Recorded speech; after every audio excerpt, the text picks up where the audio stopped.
बीडच्या मसाजोगचे सरपंच संतोष देशमुखांची 9 डिसेंबरला निर्घृण हत्या करण्यात आली।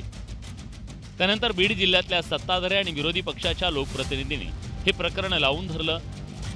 दरम्यान वाल्मिक कराडचं नाव चर्चेत आलं, पण सीआयडीनं 11 डिसेंबरला वाल्मिक कराड विरोधात खंडणीचा गुन्हा दाखल केला।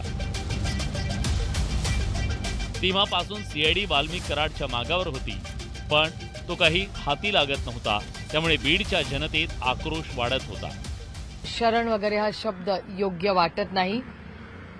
मला असं वाटतं की जर त्यांना अरेस्ट झाली असती तर मनाला आनंद हा शब्द योग्यच नाही, पण थोडंसं समाधान वाटलं असतं।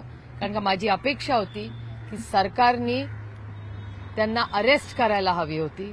शरण काय म्हणताय, याच्यात कसलं शरण? एका माणसाचा खून झालेला आहे, ज्या पद्धतीने झालेला आहे, आणि तुमच्याच सगळ्या चॅनलवर त्यांच्या कुटुंबाचे जे अश्रू, त्यांच्या लेकीचे अश्रू, हे आयुष्यात कोणीच विसरणार नाही। खरं तर कराडच्या अटकेविषयी अनेक तर्कवितर्क लढवले जात होते।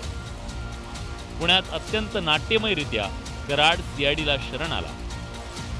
कराड पुण्यात येणार असल्याचं वृत्त न्यूज 18 लोकमतनं सगळ्यात आधी दिलं होतं।